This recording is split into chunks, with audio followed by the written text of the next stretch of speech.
For those of you watching, have a guess at how much body fat you would estimate me at in this video.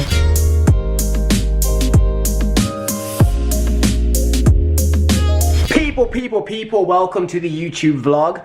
Right now we're about to kick it off. We're gonna go straight to the gym in a second. It is a pool day. Before we go anywhere, I need to get rid of this sweat line. Is it looking a little bit better now? It looks less like, you know, someone's had to spit on my hat. But yeah, right now that is the blue raspberry of the myprotein thing.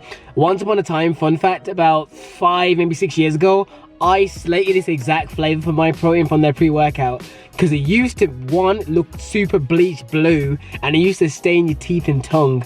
They've changed the recipe a lot since then, but I remember making that YouTube video like years. I'm pretty sure none of you have seen it. It's still live, I didn't delete it. Anyways, what I wanted to talk about, in the previous video, I showed you my push day routine, and someone commented and goes, I'm surprised that you do so many machine workouts because you spoke about in a previous video how machines aren't that great and you should probably do free weights the most. The video, which I'm pretty sure he's talking about, video I made for beginners, which is one of the 5 things I wish I knew before I started lifting, and one of them was valuing machines over free weights.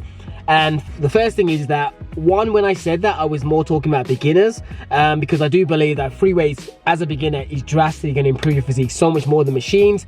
And the biggest one, which is number 2, was the machines that I was actually talking about are the ones that come from commercial gyms.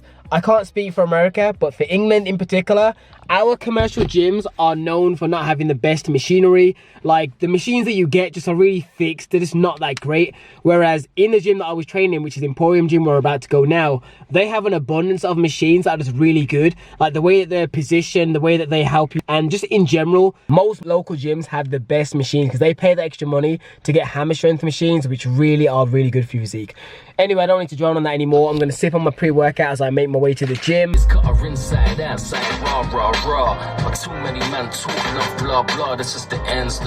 As a heads up, which kind of ties into what I was saying earlier, today is definitely going to be a machine-focused back or pull day, I should say, purely because my legs are absolutely shattered from leg day. And you're probably thinking, why would that affect your back days? Because obviously most of the free weight things you'll be doing, they all require me to have like a nice sturdy base for my legs to stand up, and they just feel so shaky. I'll try and do the barbell rows and stuff like that, but for the most part you're going to see loads of machines. But Emporium Gym has dope machines, which is why I don't experiment. People always ask me to go to different gyms around West Midlands, and I'm like, realistically, I'm not going to travel just to go to a gym when my one has everything I need. If I go travel to another city just for fun and I happen to go to a gym, then yeah, but I'm not going to leave Birmingham and go to Walsall or Coventry or any nearby city when my gym right here has what I need. I'm not going to travel 40 minutes and then 40 minutes back just to go to a gym for fun. So I just thought I'd put that out there. People always ask me, and that's just my thoughts on it. What is good, people? We are back with a back day and another, I keep calling it a back day. Do you like do that when you have pull days and people ask you? Anywho's, we are now back and we're doing another bit of a voiceover. As I said, please let me know if you enjoy them. Anyway, today, as I mentioned, my legs are semi-shattered, so as you can see on the barbell rows, you're soon going to see I can barely lean forward. With the lighter weight I could, but when the weight started getting heavy, my hamstrings and legs were tightening up, so I couldn't really lean as far forward as I typically do. I typically try and aim for at least 30 to 45 degree lean over, preferably closer to 45. On a lighter weight, I'll usually lean forward almost like a pendlay row, is that how you say it? When you're almost parallel, which I really do feel a nice little stretch when I have the light weight and just kind of go for volume. After that, I moved on to doing some shrugs because I thought I don't often show you the actual trap exercises, so I thought I'd show you. This machine is one of the ones, I'll say again, Hammer Strength just make dope machines. This one's great.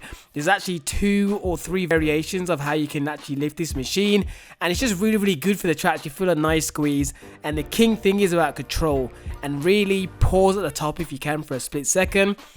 Another one of the kind of rear delt things I'm showing you here. Basically, in this kind of because obviously the thing about doing a gym routine means that you're doing similar things over and over again, so it's kind of weird when I'm doing the vlog. I'm like, how different can I make it without impacting my own progress? So I'm trying to just show you bits and pieces without having to show you the full routine every single time. The low row machine you're seeing on screen right now, this is a new favorite of mine as well. I feel a nice little squeeze in my lats. The only additional exercise I've started actually this week, which isn't in this video, is the dumbbell pullover machine. I tried using an actual dumbbell, but I got really frightened of the dumbbell falling on my face because I was getting into the 40s and it just felt too dangerous to carry a dumbbell over my face like that. So Emporium has 2 great pullover machines. Anyways, we got ourselves here some wide grip pull down. This was actually a superset, even though I did like a crop. So I was doing the double-handed rows and went straight into the lat pull downs as like a superset.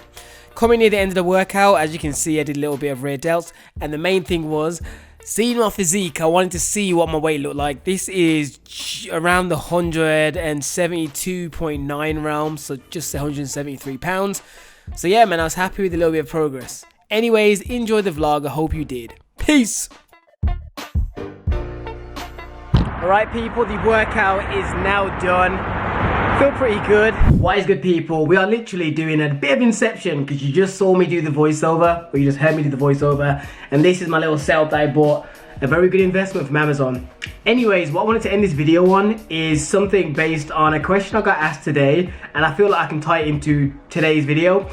Basically, on Instagram, somebody asked me a question regarding body fat and what body fat are they, and they were saying, what body fat am I? And I just thought, why not make a video on this a little bit more specific, because I don't think I have yet, so I thought I'd tie into the vlog.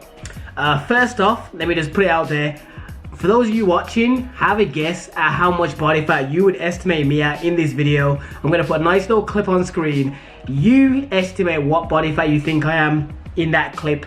Me personally, I would estimate, being generous, 15 to 16% body fat. And that is me being pretty generous. I think I'm a little bit heavier. Some of you watching have got some crazy misconceptions when it comes to body fat, but some people I've seen message me and they'll be saying like sub 12%, and I'm like, there's no way. And the thing is that you have to remember when it comes to body fat, it looks different on different people because everybody has different fat deposits in different parts of their body. And then you also have to factor in muscle density. If you have a lot of dense muscle on your physique, you're going to look a lot different to someone else, or even to yourself. For example, me at 15-16% body fat now looks drastically different to when I first started lifting at the same body fat, because I was a lot smoother. Whereas right now, there's certain areas which is quite mature with muscle that pokes through the fat in essence, so your physique can look totally different, which is why it's a good reason to build muscle. 1, it allows you to look leaner without having to go super low in body fat.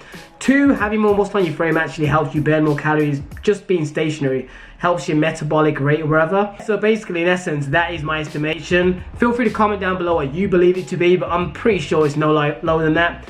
A good example is my boy Mike Diamonds recently got body fat tested. He looks way more shredded than me right now, and he was tested at 14% body fat. I'll probably put an image on screen. A lot of people I saw in the comments thought he was like like 5, 6, 7% body fat.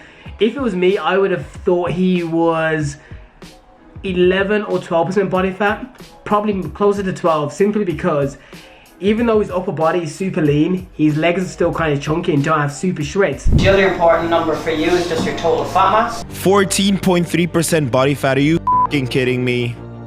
I'm just kidding.